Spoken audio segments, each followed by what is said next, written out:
RPHS, revolusi akhlak.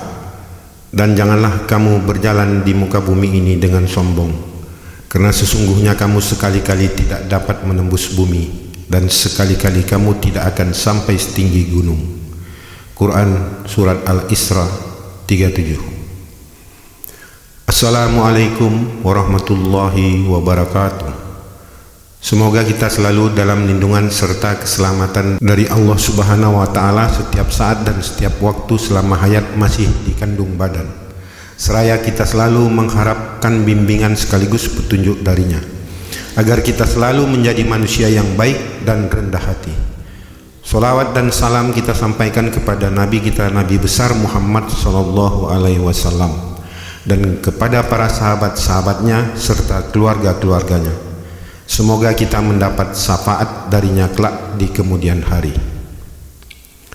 Semakin tua dunia, perilaku dan kepribadian serta budi pekerti manusia semakin hilang dan terkubur seiring dengan perkembangan zaman, serta masuknya budaya-budaya barat ke timur, pengaruh lingkungan dan pergaulan khususnya terhadap para anak-anak kita generasi muda. Juga dominan telah merusak akhlak dan moral mereka. Ditambah lagi dengan adanya kesibukan sekaligus kurangnya kepedulian kita dan perhatian sebagai para orang tua, para guru sekolah maupun guru-guru mengaji atau guru agama dalam mendidik sejak dini, sejak awal dan sejak kecil dalam kehidupan sehari-hari, di mana didikan dan pendidikan ini baik di rumah maupun di sekolah mulai jarang kita lihat. Barangkali dapat dikatakan telah mulai pupus 40 tahun belakangan ini. Bahkan sekarang sudah tidak ada lagi pendidikan budi pekerti atau akhlak di sekolah, serta di madrasah, bahkan di pondok-pondok pesantren formal. Oleh karena itulah konten ini dibuat sekedar untuk mengingatkan kembali, agar kita para orang tua dan para pendidik dapat mengajarkan lagi anak-anak, cucu atau cicit kita para generasi muda sebagai penerus dan calon pemimpin bangsa negeri ini. Sayangnya banyak pula dari kita yang menilai masalah akhlak tidaklah begitu penting, asalkan mereka semua pintar dan dapat diandalkan atau digunakan, dimanfaatkan bidang keilmuan atau keahlian mereka, hingga mereka disekolahkan kemana-mana bahkan sampai ke luar negeri. Pada akhirnya kita para orang tua atau para pendidik tidak lagi mengutamakan masalah akhlak dan moral, sebagaimana Rasulullah Shallallahu Alaihi Wasallam bersabda, "Di antara kalian yang paling saya cintai adalah orang yang bagus akhlaknya, ringan tangan serta murah hati, dapat mengasihi dan dikasihi." Masalah akhlak sepintas kelihatannya memang merupakan persoalan yang sepele dan remeh-temeh. Akan tetapi jangan kita menilai hal ini adalah merupakan masalah kecil, tak perlu dan tak berarti. Jangan pula jika ada orang lain yang menegur kita untuk mengingatkan agar memperbaiki akhlak demi kebaikan diri kita sendiri, kemudian kita mengatakan orang itu gila hormat. Untuk paparan yang sekerat ini, oleh karena saya beragama Islam, yang dapat saya sampaikan adalah secara aturan Islam. Misalnya ada ucapan Assalamualaikum jika keluar atau masuk ke rumah, dan firman Allah serta hadits atau sabda Rasulullah Shallallahu Alaihi Wasallam. Bukan berarti bagi orang-orang yang non-muslim atau yang bukan beragama Islam tidak dapat mengikuti atau menerapkannya. Menurut hemat saya hal itu hanyalah tinggal menyesuaikan menurut agama dan kepercayaan masing-masing. Namun pun demikian, tidaklah berarti apa yang telah saya sampaikan dalam konten ini sudah baik ataupun cukup, karena ini hanya sebagian kecil saja. Terlalu banyak jika ingin diuraikan masalah akhlak dan adab secara Islam, hingga mencakup aturan tidur, keluar masuk WC, mandi, lingkungan, berperang, memimpin, menyembelih binatang, dan lain-lain. Apalagi saya bukan ustadz ataupun ulama, tidak memiliki ilmu dan pengetahuan yang memadai, sehingga jika isi konten ini banyak yang salah dan keliru, mohon kiranya saya dapat dimaafkan. Apa yang dapat saya sampaikan cuma sedikit dan sekedar serta sebatas yang saya ketahui saja. Paling tidak saya berharap bisa dijadikan sebagai pengantar dan dapat mempertajam memori ingatan kita semua para orang tua serta sekalian pendidik, untuk bisa mengulangi atau mengajarkan sikap-sikap dan perbuatan baik terhadap mereka, tanpa terkecuali juga kepada kita para orang tua dan terutama terhadap diri saya sendiri. Adapun yang lebih paham dan menguasai tentang ilmu ini secara benar dan komplit tentunya adalah para ulama serta pemuka agama, sebab akhlak itu adalah merupakan ajaran-ajaran agama agar semua manusia tanpa terkecuali dapat berakhlak baik, yang telah dicontohkan oleh para nabi-nabi dan rasul kita untuk semua umat manusia apapun agamanya, sukunya dan bangsanya, terutama yang disampaikan oleh Nabi Muhammad Rasulullah SAW yang diutus Allah sebagai penyempurna Islam sekaligus untuk memperbaiki akhlak manusia. Dan beliaulah bapak revolusi akhlak di dunia, pejuang revolusi akhlak, pahlawan revolusi akhlak, serta yang meletakkan dasar-dasar revolusi akhlak. Yang dominan masih dapat tercatat atau dicatat serta diikuti tata cara atau sunnah-sunnahnya. Semoga kiranya isi konten ini bisa menjadi dan dijadikan sebagai contoh untuk dapat diterapkan serta dipraktekkan oleh kita semua umat manusia, terutama kepada anak-anak, cucu dan cicit kita. Kenapa harus kita utamakan mereka? Jawabannya adalah anak-anak masih bisa dibentuk karakter atau sifat perilaku apa-apa yang diajarkan baik kepadanya, sehingga nantinya mereka akan terlatih dan terbiasa, yang kemudian mereka akan terbawa-bawa hingga masa tuanya. Sedangkan bagi orang-orang dewasa atau orang tua seperti kita ini sudah susah untuk membentuk dan mengajarinya, yang berkemungkinan tidak diajarkan atau tidak dibiasakan sejak kecil, atau bisa jadi kita sudah lupa atau karena faktor lain, kecuali atas kesadaran serta kemauan kita sendiri saat ini dengan niat untuk memperbaiki diri. Sebab tidak akan ada perubahan pada suatu keadaan yang lebih baik jika tidak dimulai dari kemauan yang kuat dan sungguh-sungguh dari diri kita sendiri. Sebagaimana firman Allah yang artinya, tidak berubah suatu kaum apabila kaum itu tidak merubah dirinya sendiri. Quran Surat Ar-Ra'd 11. Di mana perbuatan atau tingkah laku dan sifat dasar ini adalah merupakan perbuatan kebiasaan diri kita yang harus diajarkan atau dilatih sejak dini.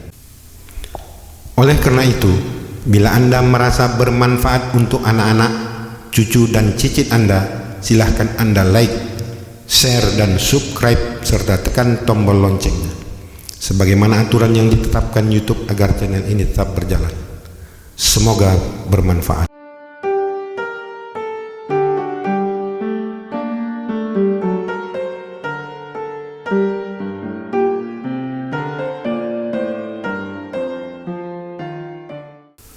Akhlakul karimah atau akhlak yang baik.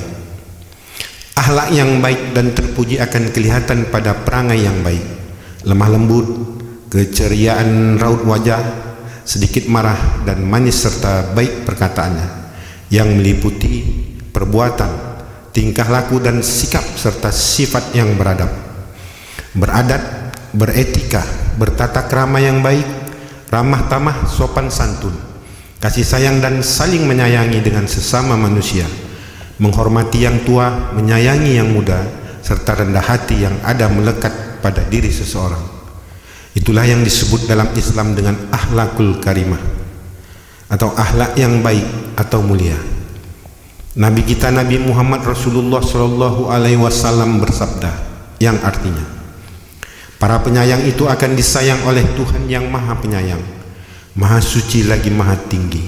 Sayangilah makhluk yang ada di bumi, niscaya Anda akan disayang oleh yang ada di langit, para malaikat. Adapun sifat akhlakul karimah atau akhlak yang baik itu adalah merupakan sifat yang disukai Allah Subhanahu wa taala dan Rasulullah SAW serta para nabi-nabi dan rasul lainnya.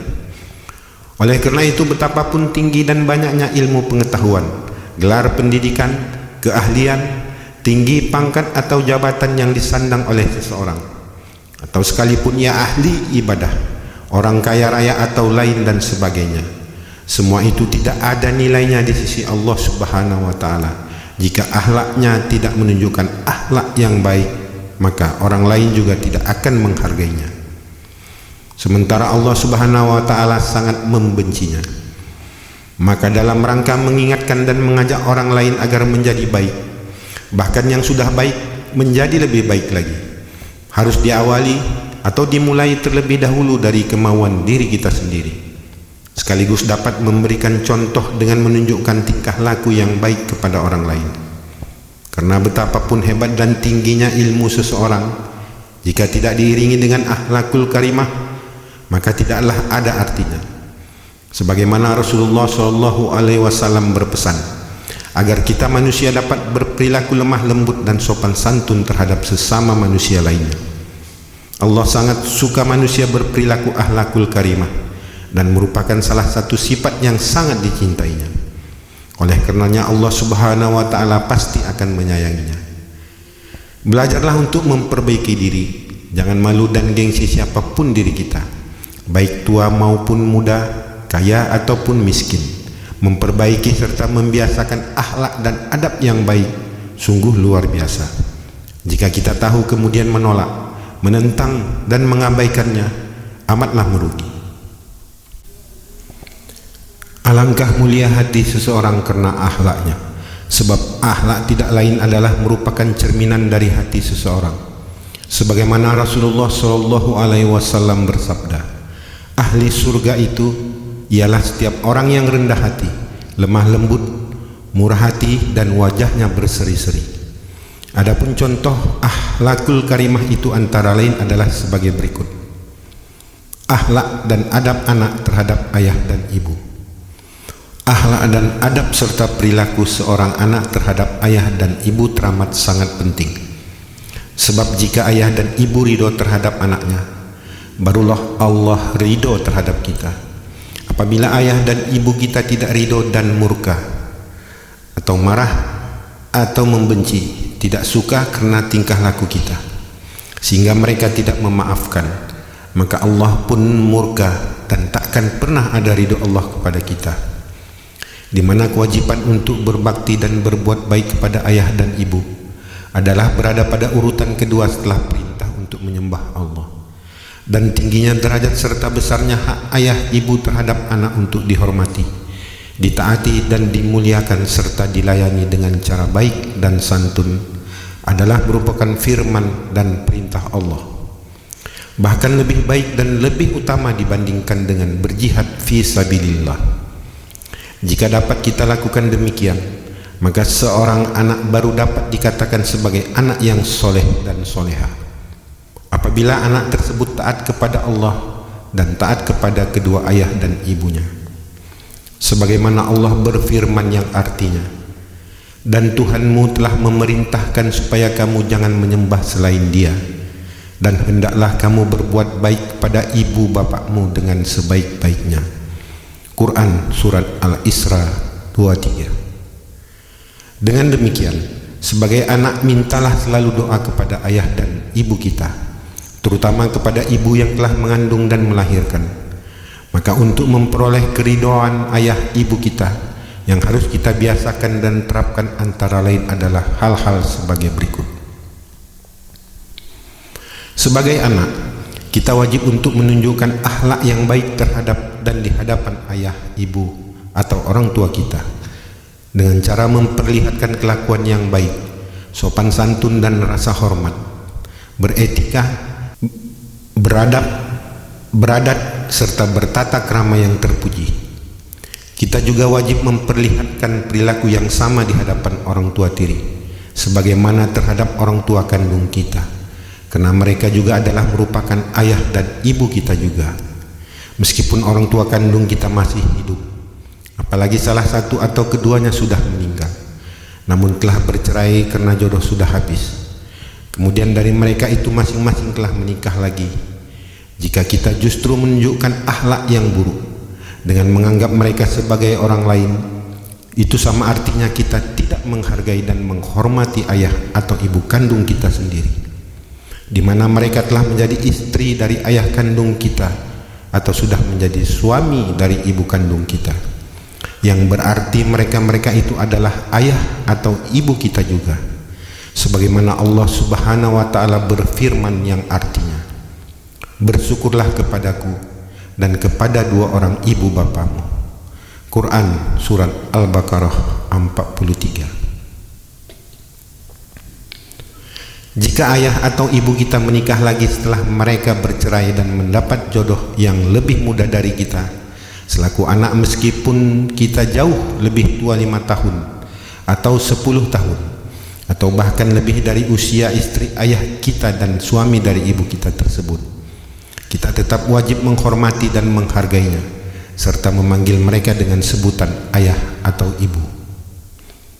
Siapapun diri kita, tua, muda, tinggi jabatan atau pangkat, bahkan presiden sekalipun, pertahankan dan lakukanlah semua kebiasaan yang baik selama kita masih mempunyai ayah ibu, sebab tidak akan ada kebaikan pangkat dan kedudukan atau ilmu tanpa dibarengi dengan adab, akhlak, budi pekerti yang luhur, terutama kepada ayah ibu.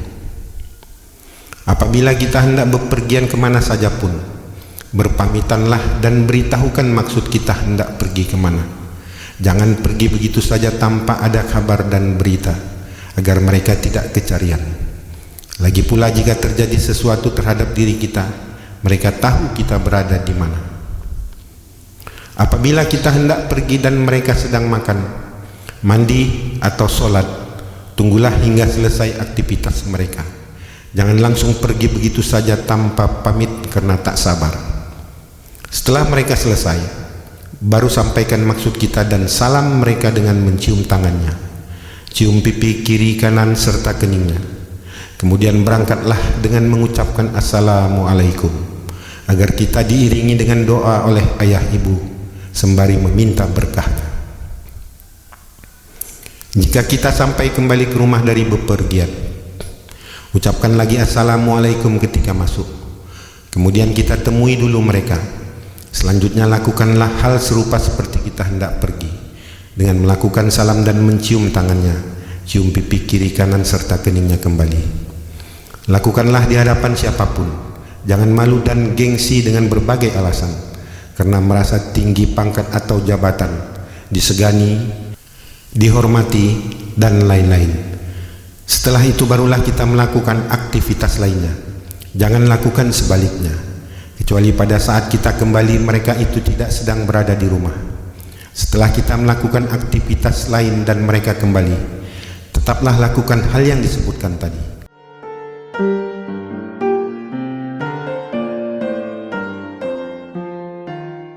Bila ayah atau ibu atau salah satu dari mereka pulang dari bepergian, berdirilah untuk menyambut dan menyalaminya jika kita sedang duduk. Setiap kita bertemu ayah, ibu di luar rumah atau di mana saja, atau di rumah bila kita mau pergi atau ayah ibu yang hendak pergi, ambillah tangannya, salami mereka. Jangan menunggu mereka yang harus menyodorkan tangannya terlebih dahulu untuk menyalami, hingga jika mereka tidak menyodorkan tangan, kita pun tidak menyalaminya. Bila kita sedang duduk di atas kursi, kemudian salah satu dari ayah, ibu atau keduanya datang dan mereka duduk di bawah dekat kita, segeralah kita turun dan duduk bersama-sama di bawah dengan mereka. Seandainya kita terpaksa harus tetap duduk di atas karena situasi dan keadaan tertentu, sampaikanlah kata maaf kepada mereka kalau kita masih duduk berada di atas. Apabila kita lewat di hadapan ayah, ibu atau salah satu dari mereka, permisilah dengan isyarat berjalan sembari membungkuk dan tangan kanan menjulur ke bawah, pertanda minta isyarat untuk melewati mereka.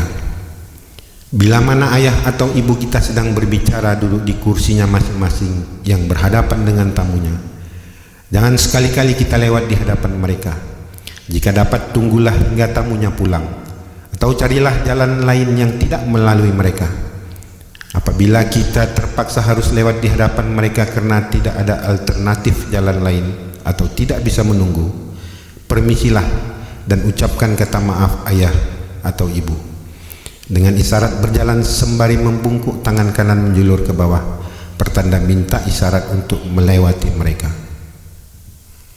Jika ayah atau ibu kita kedatangan tamu yang kebetulan sedang menunggu ayah atau ibu, beramah tamahlah dengan mereka, dan kalau dapat temani ngobrol sebentar. Minimal menegur atau menyapanya meskipun kita belum kenal. Jangan diam saja tanpa basa-basi, apalagi dengan memperlihatkan wajah masam atau cemberut. Jika mereka sedang berbicara dengan tamu, apapun keperluan dan kepentingan kita, jangan disampaikan di hadapan tamu. Tunggu hingga tamu mereka pulang. Apabila orang tua kita duduk di kursi, jangan sekali-kali kemudian kita datang dan menduduki sandaran tangan kursi. Meskipun kita anak manja atau dimanjakan, disayang, yang sedang diduduki oleh mereka. Jangan pernah kita lakukan duduk di hadapan mereka dengan seenaknya. Misalnya duduk di kursi dengan menaikkan kaki sebelah atau kedua kaki sembari duduk mengangkang, baik kita sebagai anak laki-laki apalagi anak perempuan. Jangan pernah kita suka memotong pembicaraan mereka jika mereka sedang berbicara kepada kita. Tunggu hingga mereka selesai berbicara, baru kita boleh berbicara. Apalagi ikut campur dengan pembicaraan dan urusan mereka, kecuali mereka mengajak kita untuk ikut berbicara. Jangan sekalipun pernah kita menjawab atau membantah jika sedang dinasehati, diberikan pandangan atau wejangan atau pendapat oleh orang tua kita demi kebaikan diri kita sendiri. Diamlah dan iakan serta ikuti apa kata mereka. Jangan pernah sekalipun kita berbicara keras dengan mereka, meskipun kita tidak setuju atau tidak suka dengan kelakuan atau tingkah laku atau perkataan mereka. Menunjuk-nunjuk atau melototkan mata, apalagi sampai bicara kasar yang tak pantas kita sebutkan, seperti misalnya menyebut salah satu nama jenis binatang, terlebih lagi sampai membentak atau melawannya.